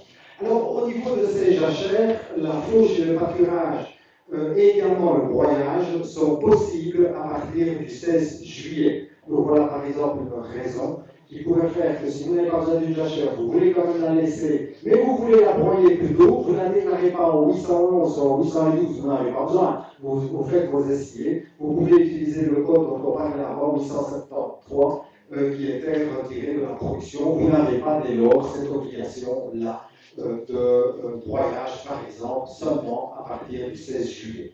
J'ai parlé déjà du maintien à plusieurs années, c'est vrai pour l'herbacée, c'est vrai pour la non-herbacée, ça peut rester des années et des années, et à partir du moment où c'est un intérêt de ces codes-là, où c'est renseigné avec les codes 811, 812, 813, ça reste des terres arables, même si ce sont des surfaces d'herbe qui vont rester plus de 5 ans.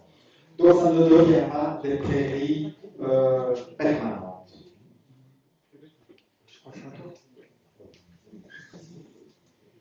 Pour ces mêmes parcelles de jachère que vous avez comptabilisées en BCAE parce que vous avez utilisé les codes 811, 812, 813, vous avez un choix facultatif, volontaire, de vous engager dans l'éco-régime maillage écologique. Donc ça, c'est volontaire, ça vient s'ajouter et les contraintes vont être supérieures aux contraintes qu'on vient de voir juste avant, notamment par exemple le maintien qui était sur la dia précédente jusqu'au 15 août. Ici, vous allez vous engager, si vous cochez dans la case éco-régime maillage écologique, à maintenir votre jachère passée au minimum jusqu'au 15 septembre. Et au niveau des dates de fauche et de pâturage qui sont dans la belle jachère BCA 8 à partir du 16 juillet, si vous demandez l'éco-régime-maillage, vous engagez à ne pas faucher ou ne pas broyer avant le 1er août. L'avantage de cet éco-régime-maillage, c'est que vous octroie une aide de 350 € par hectare, puisqu'on a un coefficient de 1 pour l'éco-régime-maillage. Pour les jachères mellifères de printemps et d'automne, le raisonnement est le même. Si vous engagez dans l'éco-régime-maillage écologique pour ces jachères spécifiques, vous engagez à maintenir 7 mois après la date de semis pour la jachère mellifère et pour les autres 7 mois après le 15 février, donc jusqu'au 15 septembre.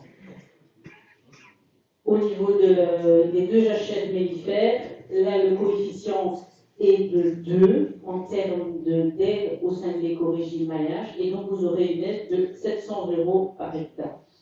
Donc en termes de superficie valorisée en PCE 8, la jachère mellifère d'automne vous octroie un coefficient de 2 et vous octroie 700 € pour un semis qui peut être tous les 2 ans. Donc c'est une des mesures qui est en termes de rapport superficie et coût, une des mesures les plus intéressantes, après bien sûr la perculture qui vous permet d'activer une culture principale productive.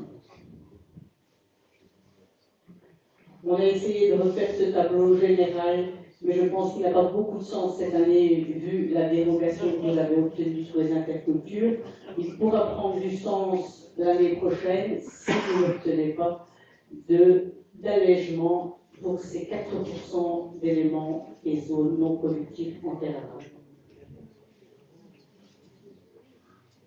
La jachère mellifère a un coefficient de 2, également en termes d'équivalent environnemental. Donc 1 hectare de jachère mellifère équivaut à 2 hectares environnementaux, dont les 4%, je parle pour 2025, voilà, pour les jachères c'est l'année aussi, mais les 4% finalement deviennent 2%, puisque la valeur environnementale est doublée pour la jachère mellifère. La simple jachère, c'est du 1 pour 1, 1 hectare équivaut à 1 hectare. Donc le coefficient est de 2 pour les, ça monte à 700 € par hectare, mais évidemment de 2 en termes de surface pour les 4%. Ah oui, donc il y a toute une série de mesures pour lesquelles il ne faut pas que vos parcelles aient été pluripermanentes dans les 5 années qui précèdent la demande. Donc ça, c'est pour ne pas favoriser les retournements de prairies qui ont un avantage environnemental pour demander une aide à caractère environnemental. Vous le savez que c'était une prairie permanente au cours des 5 dernières années, parce que vous allez voir un code spécifique qui est le code 1PP. Alors, ce tableau montre les mesures où il ne faut pas de constat 1PP pour pouvoir prendre la mesure. Donc c'est par exemple vrai là pour les MAEC, c'est vrai également pour les jachères, mais pas pour la bande bordure de champ. Donc la bande bordure de champ peut avoir été une prairie permanente et vous pouvez, hors d'une prairie permanente que vous ne basculeriez pas, vous pourriez en faire une bande bordure de champ pour autant que vous respectez les conditions du cahier de charge. C'est vrai pour la BCE 8, donc pour mettre dans les 4% sans demander l'aide. C'est vrai évidemment si vous demandez l'aide au travers de l'éco-régime maillage écologique. Donc pour cette bordure de champ, c'est 525 € à l'hectare. On ne demande pas non plus cette obligation de ne pas travailler des prairies permanentes dans les 5 dernières années pour l'éco-régime réduction d'intrants, ni pour les aides couplées protéagiles. On va maintenant aborder, je sais plus ça au moment où. On va maintenant aborder, donc on vient d'aborder les jachères. On aborde maintenant un autre élément de ces 4% de zones et d'éléments non productifs, ce sont les bandes bordures de champs. On est bien dans la BCE 8. Et ici aussi, comme pour les jachères, il y a un code culture spécifique qui est le 752, dont on a déjà parlé à propos de la première MP5, qui est le 752. Avec ce code, d'office, votre bande, elle se retrouve dans la BCE 8, dans les 4%, donc vous devez respecter le cahier de charge. Si vous ne voulez pas, vous mettez alors un autre code culture, comme par exemple prairie temporaire, c'est le code 62. Mais le code 62, si vous le laissez trop longtemps, il va devenir prairie permanente. Tandis que le code 752, lui, au travers de la BCE 8, il reste et permet de laisser la parcelle en terre arable. Les bandes bordures de champs doivent avoir une largeur minimale de 6 mètres. Elles sont prises en compte jusqu'à 20 mètres. Donc, si c'est plus large, ce n'est pas un souci, mais ça comptera pour des prunes.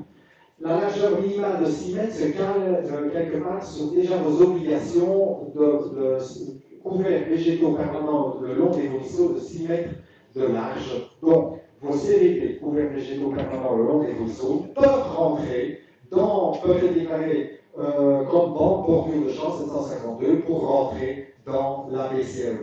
Ce n'est pas utilisé pour la production agricole. Élément important, ça doit être adjacent à une de vos terres de culture. Donc, à côté, sur toute la longueur de la bande bordure de champ, c'est une parcelle de terre arable que vous cultivez et qui est déclarée avec un autre code. On doit pouvoir faire la distinction entre le couvert de la bande bordure de champ et celui de votre parcelle adjacente.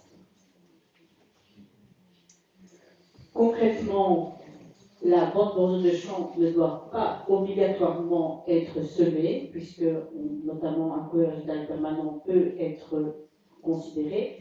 Par contre, elle doit bien être mise en place et développée au moment du semis de la culture adjacente. Ça, c'est surtout quand on pense aux bandes bordures de champ qui sont en bas de parcelles érosives. Il faut absolument maintenir la bande pendant toute la durée de la culture adjacente. Si on ne demande que la BCE 8, la fauche et le pâturage à partir du 16 juillet, comme nos jachères précédemment, oui, on peut la maintenir plusieurs années, et oui, c'est un code qui permet de ne pas quitter le pool des terres arables après 5 ans.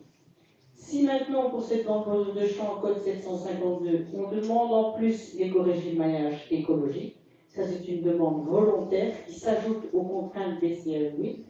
À ce moment-là, les dates pour pouvoir faucher ou broyer passent du 16 juillet au 1er août. Et dans ce cas-là, on peut avoir un montant de 525 € par hectare au sens de l'éco-régime maillage. Donc c'est un coefficient de 1,5 par rapport aux 350 € de l'hectare.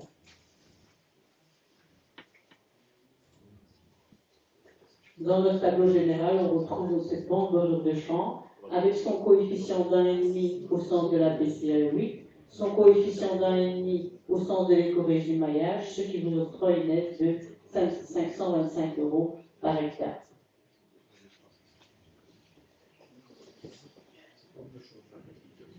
Et donc, vous allez à nouveau retrouver au niveau de votre déclaration de superficie, dans la rubrique 6C, vous allez retrouver dans tous vos éléments, qu'ils soient pris en ligne de compte pour SENP, les surfaces et les éléments non productifs de la BCE 8 et 4%, ou que ce soit là, dans cette colonne de droite, dans l'éco-régime maillage écologique, vous allez retrouver le récapitulatif de ce que vous avez déclaré.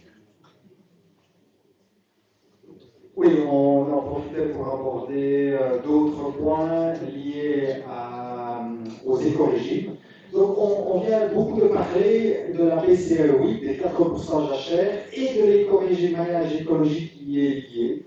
Donc, les différents éléments, à quelques exceptions près, permettent à la fois de rentrer dans les 4% et à la fois d'obtenir l'aide au travers de l'éco-régime maillage écologique. Sauf pour ce qui est des fossés et des talus, c'est seulement dans les 4%, il n'y a pas d'aide, sauf les cultures dérobées, les SIA, hein, comme on les appelait avant, sauf les cultures qui sont prises d'azote, par exemple votre luzerne, dont vous laissez 10% non fauchés, et bien sûr les mesures dont on vient de parler, agroenvironnemental et climatique, les premières MD5, les parcelles aménagées MC7, et ah oui, avec coche BCE. Alors, oui, à propos des arbres et des haies, si votre engagement agro-environnemental et climatique n'est pas achevé, vous devez bien sûr le poursuivre, mais il y a la possibilité de demander l'aide non plus au travers de la mesure MB1 agro-environnemental et climatique, mais vous pouvez demander de shifter sur l'éco-régime maillage écologique qui, en règle générale, paye un peu mieux que la MAEC.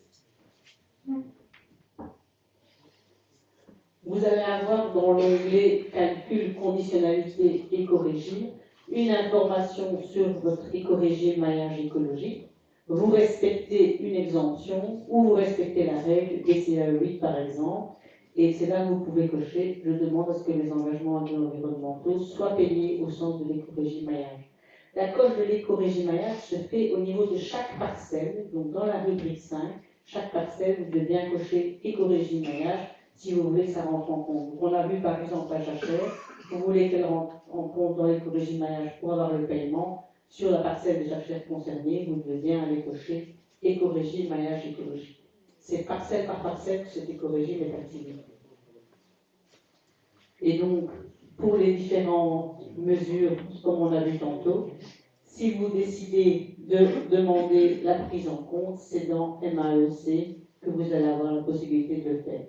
Alors, une nouvelle mesure en 2024 est mise en œuvre, c'est la mesure de résultat dans les mesures environnementales sol. Cette MAEC sol est assez complexe. C'est la bonification financière qui vous est octroyée parce que vous vous engagez à augmenter votre structuration unique de vos sols.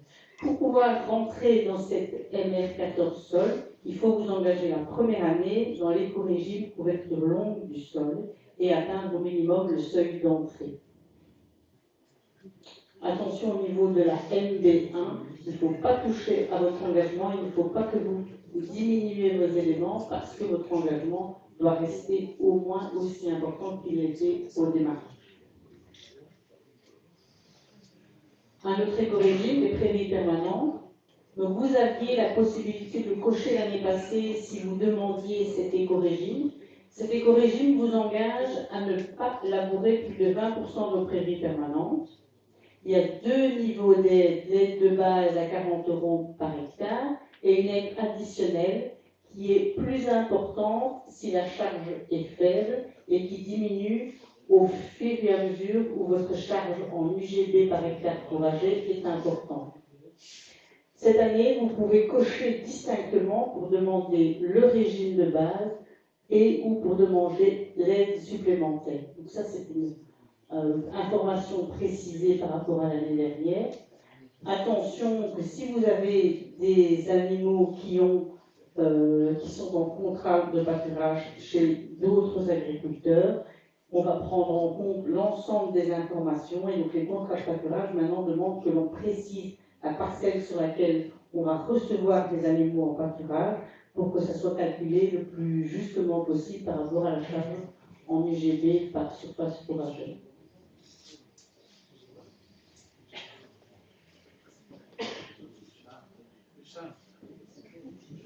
Donc, au niveau de quelques obligations, on vient un peu d'en parler, au niveau de l'aide de base, donc il faut avoir une charge minimale de 0,6 UGB par surface fourragère.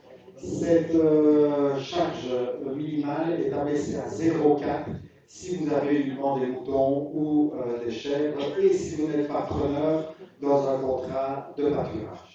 L'aide complémentaire, donc la présence d'animaux qui ne font pas partie du troupeau attaché à l'exploitation est possible est compatible avec l'aide complémentaire. L'année passée, on parlait seulement d'animaux ayant permis le calcul de la charge, donc finalement des herbivores, des ruminants. Ici, donc vous avez à côté un atelier, par exemple, de porc ou de poulet. Eh bien, ces animaux peuvent être présents également sur vos prairies, puisqu'il s'agit d'animaux de l'exploitation. S'il ne s'agit pas d'animaux de l'exploitation, il vous faut un contrat de pâturage.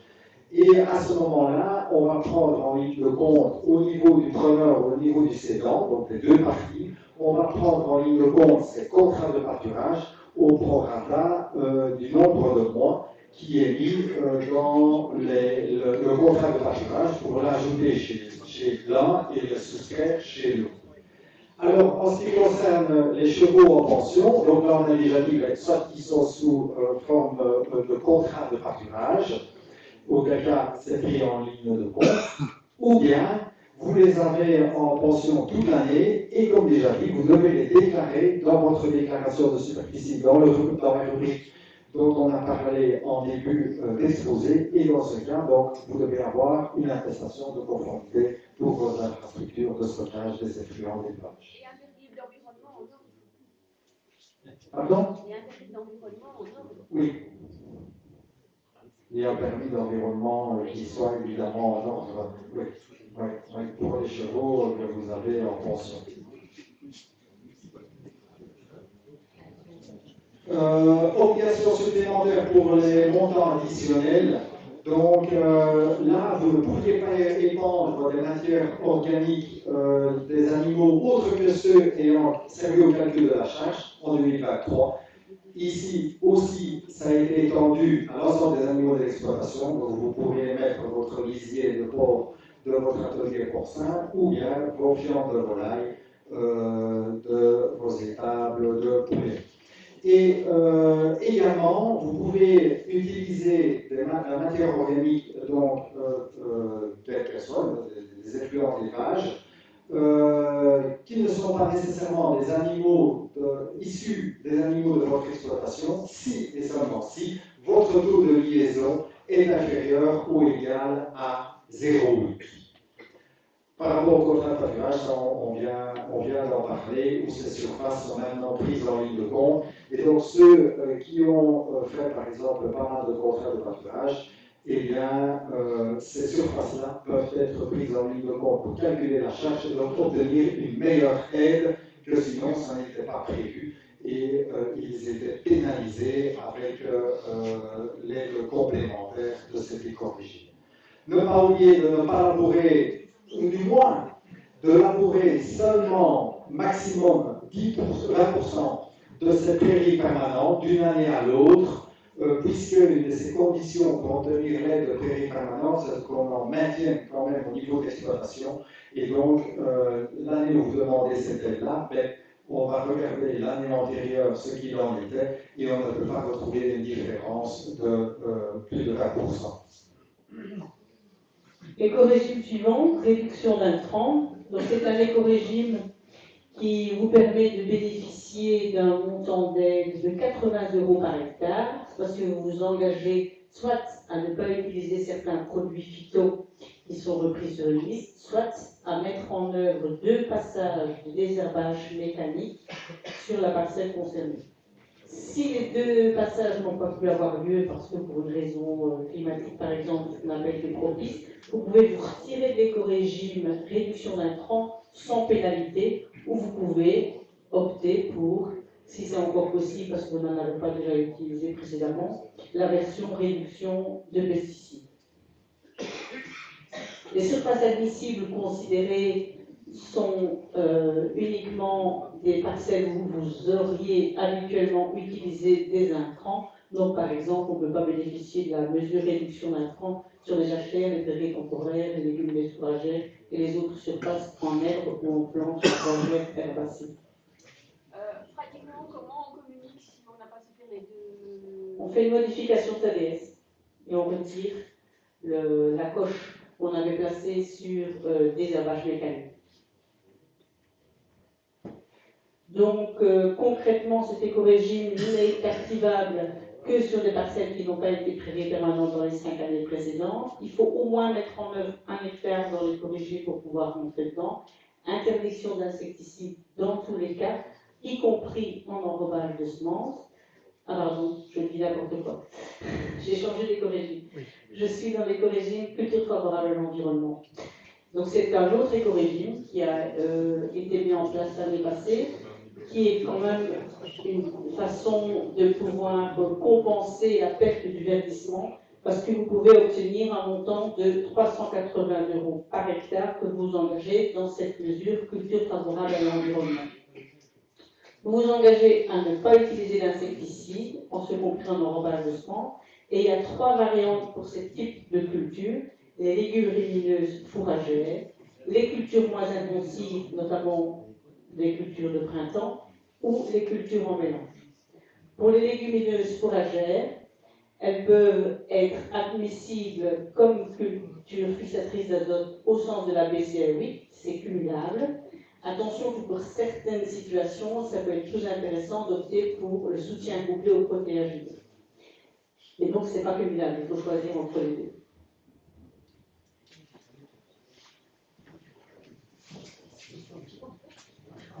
Un peu plus en détail par rapport à cette éco-régime culture favorable à l'environnement. Donc, dans la première variante des légumineuses fourragères, ça peut être en pur, donc une seule espèce pure, ou bien en association avec des légumineuses ou des graminées. Et toutes les légumineuses représentent plus de 50% du mélange, et ce en pot par rapport à un semis en pur.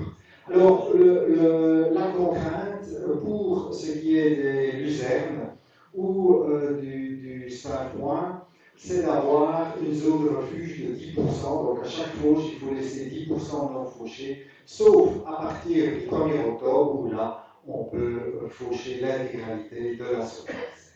La variante 2, ce sont des cultures donc finalement moins pratiquées, mais pour certaines, il peut y avoir un intérêt avec des contrats un peu particuliers. Ce sont essentiellement les céréales de printemps. Donc là, il y a par exemple l'orge brassicole, il y a de l'avoine également de printemps, ou des cultures à caractère un peu plus secondaire, comme du sorgho. Alors, ça peut être, ces céréales de printemps peuvent être en pur ou en mélange entre elles, entre les mélanges de céréales au niveau de cette liste-là, qui est une liste fermée. Ça peut être également d'autres cultures un peu plus marginales en pur, telles que chanvre, sarrasin, quinoa, camélie, tournesol, et on a rajouté également moutarde, mais pas les moutardes évidemment des intercultures, ce sont des moutardes pour la production de graines, notamment pour les filières qui veulent s'approvisionner également en graines produites localement, comme au niveau de la moutarderie Pister par exemple. Mais bon, pour ça, il faut s'assurer d'avoir des contrats, sinon on risque de les voir. Alors, la dernière variante, ce sont les cultures en mélange, céréales, mais avec des légumineuses cette fois. Il faut au minimum 20% de légumineuses et 50% au minimum de céréales. Les céréales, c'est liste fermée, avoine, en grains, l'épaule, froment, orge sec et triticale, et les légumineuses, liste fermée, fèvre, lentilles, pois fourragers, pois protéagineux, vesses, et également des mélanges plus spécifiques de petites cultures de type caméline et lentilles avec céréales. Alors, si la récolte donc, a lieu, il ne peut pas y avoir de récolte avant le 1er juin. La récolte, donc après le 1er juin, c'est 380 € l'hectare. Si on la postpose au-delà du 16, à partir du 16 juin, l'aide est de 440 € à l'hectare pour ces mélanges avec les céréales et les légumineuses et ou avec lentilles par exemple. Oui, c'est ce qu'on vient d'aborder. Donc cette notion de date de récolte est nouvelle en 2024. En 2023, il n'y avait pas de distinction.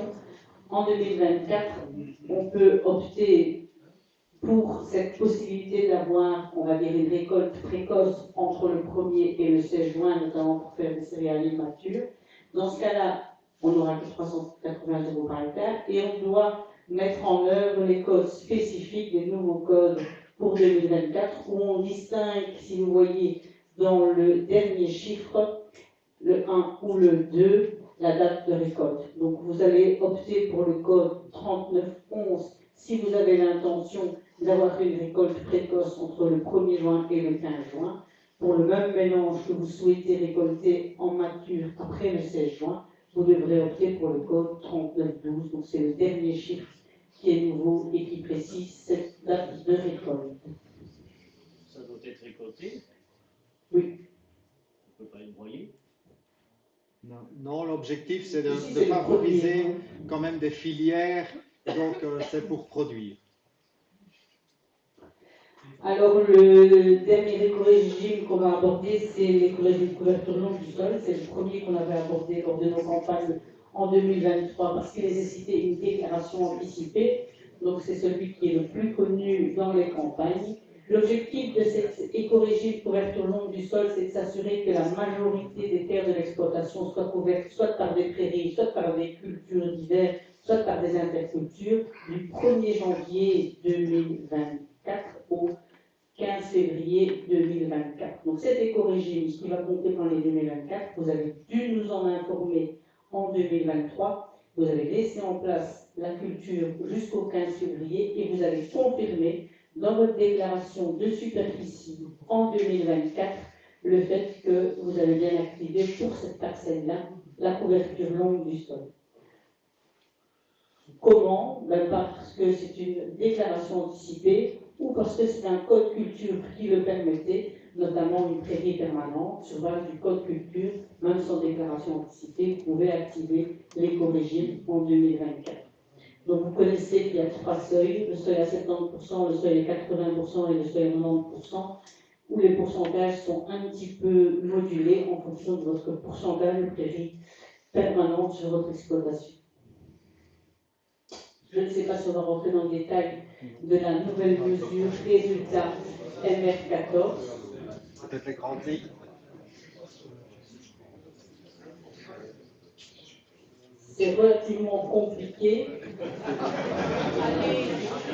C'est une mesure de résultat qui va être basée sur une analyse de sol unique dans 5 ans. Et si vous n'avez pas atteint une amélioration de votre situation au terme des 5 ans, vous pouvez soit bénéficier d'aide, soit si vous n'avez pas atteint les résultats, rembourser l'ensemble de ce que vous avez.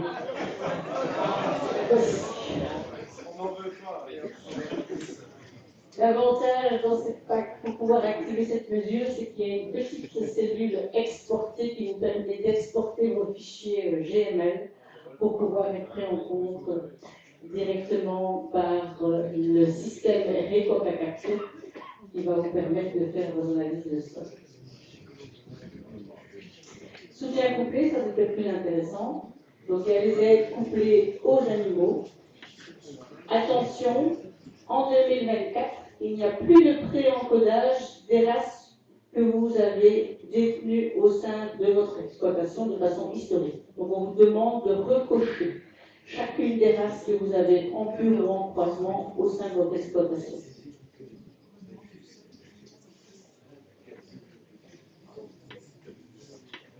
Au niveau des ovins, il faut aussi pouvoir renseigner les animaux. Oui. Au niveau des ovins, il faut pouvoir aussi renseigner donc vos moutons. Et ça se fait via PACONWeb. Donc, ce sont les mouvements que vous avez au sein de votre troupeau. Vous devez le faire au moment de la déclaration de superficie, au plus tard le 30 avril. Et puis, s'il y a eu encore des modifications, vous devez nous le signaler au plus tard pour le 31 octobre. Sinon, sur le principe, il n'y a pas de changement. Ah ben voilà. Enfin, je suppose que tout était clair. C'est bien ça. Oui. Bien, maintenant, la parole est à vous.